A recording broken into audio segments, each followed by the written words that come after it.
میں نے اپنی زندگی میں ایک بھی آدمی کو ہاتھ کٹے ہوئے نہیں دیکھا۔ کچھ لوگوں کے ہاتھ کٹتے ہیں چوری کرنے کے بعد، لیکن اتنا عام نہیں جتنا غیر مسلمان سمجھتے ہیں کہ ہر دوسرے آدمی کے ہاتھ کٹے ہوگے۔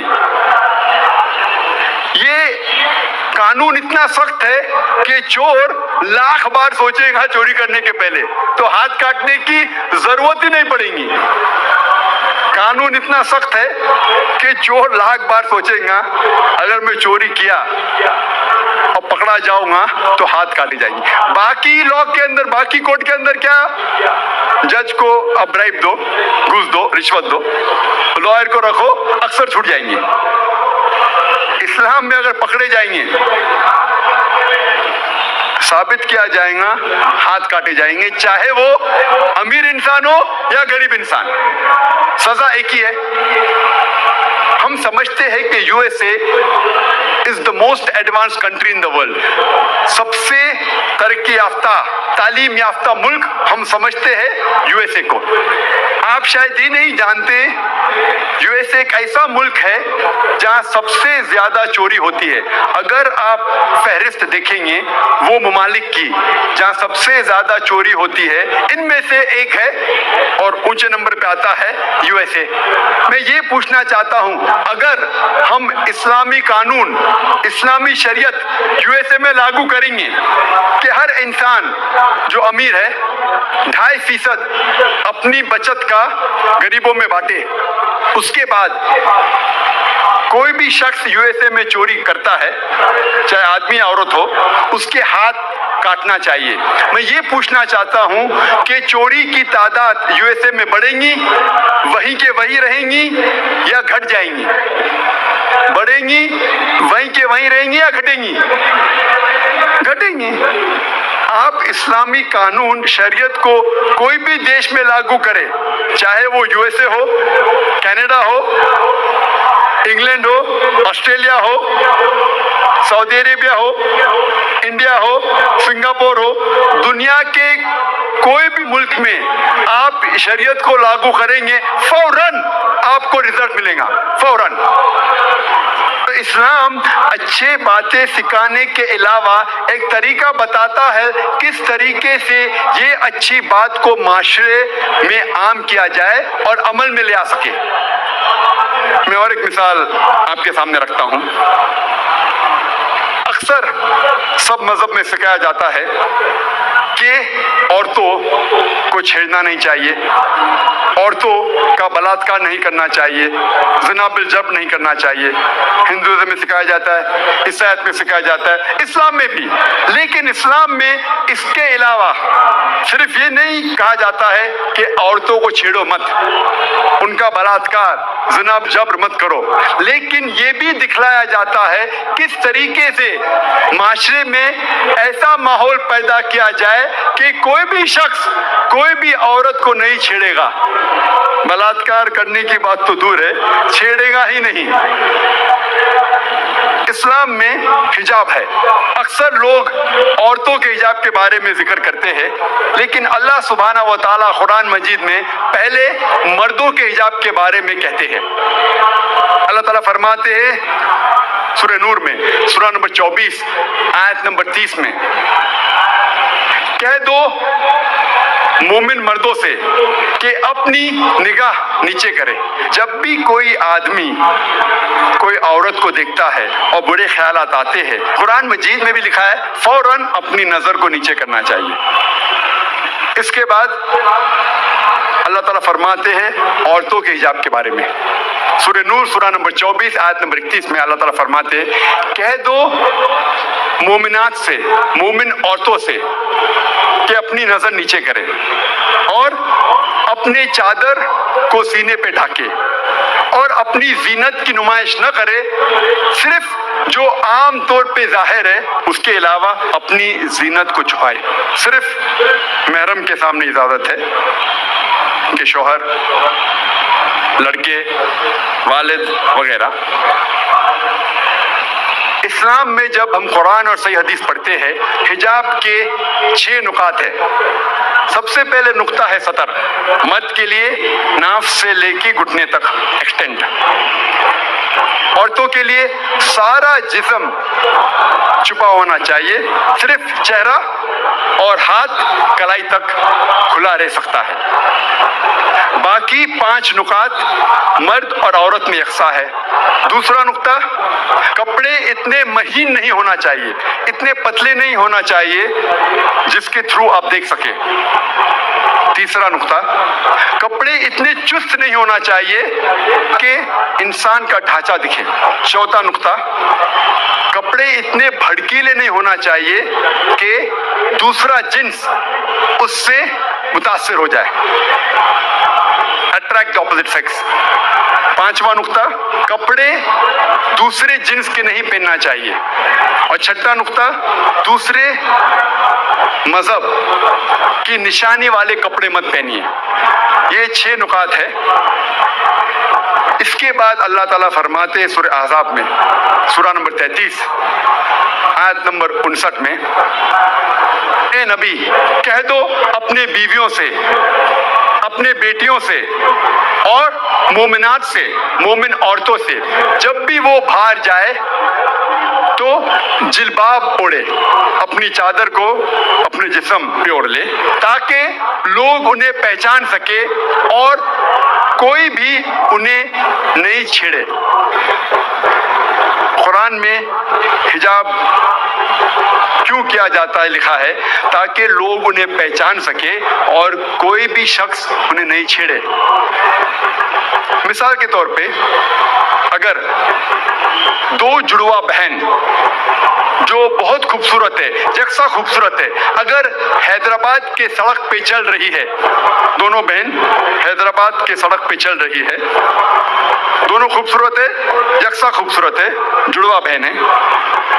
ایک بہن پہنی ہوئی ہے اسلامک لباس, اسلامی لباس, سارا جسم ڈھکا ہوا ہے, صرف چہرہ اور ہاتھ کلائی تک کھلے ہیں. دوسری بہن مغربی لباس پہنی ہوئی ہے, منی اسکرٹس اور شارٹس, اور دونوں بہن چل رہے ہیں حیدرآباد کی سڑک پر. کونے پہ ایک لفنگا کھڑا ہے لڑکی کو چھیڑنے کے لیے. میں پوچھنا چاہتا ہوں وہ کس کو چھیڑے گا, وہ بہن جو اسلامی لباس میں ہے یا وہ بہن جو مغربی لباس میں ہے, منی اسکرٹس اور شارٹس؟ کس کو چھیڑے گا, کس کو چھیڑے گا؟ وہ بہن جو مغربی لباس پہنی ہوئی ہے, منی اسکرٹس اور شارٹس. قرآن میں اللہ تعالیٰ صحیح فرماتے ہیں کہ حجاب کرو تاکہ لوگ آپ کو پہچان سکے اور کوئی بھی آپ کو نہیں چھیڑے. اور اس کے بعد اسلام کی شریعت یہ کہتی ہے اگر کوئی شخص کسی عورت کا بلاತ್ಕಾರ کرتا ہے اس کے لیے ہے سزائے موت. غیر مسلمان کہیں گے سزائے موت 21ویں صدی میں. کتنا بے درد مذہب ہے اسلام, کتنا بے رحم مذہب ہے اسلام.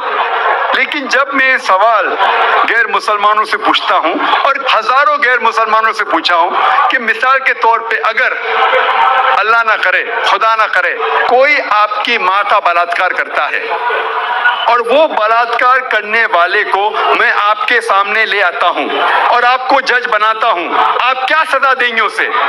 100% غیر مسلمانوں نے کہا کہ میں اسے سزائے موت دوں گا. کچھ غیر مسلمانوں نے کہا میں اسے تڑپا تڑپا کے ماروں گا. تو کون آپ کی والدہ کا بلاತ್ಕಾರ کرتا ہے, زنا بالجبر کرتا ہے, آپ کہتے ہیں کہ سزائے موت. کسی اور کے والدہ کا بلاತ್ಕಾರ کوئی کرتا ہے, آپ کہتے ہیں سزائے موت غلط ہے. Why these double standards? دو طرفہ کیوں؟ اور USA ہم سمجھتے ہیں کہ سب سے تعلیم یافتہ ملک ہے, ترقی یافتہ ملک ہے. آپ شاید یہ نہیں جانتے کہ اس ملک USA میں سب سے زیادہ بلاತ್ಕಾರ ہوتے ہیں. اگر آپ فہرست دیکھیں گے وہ ممالک کی اس میں سب سے زیادہ بلاತ್ಕಾರ زنا بالجبر ہوتا ہے, اونچے نمبر پہ آتا ہے USA. 1991 اسٹیٹسٹکس FBI کے رپورٹ کے مطابق 1990 میں ہر سال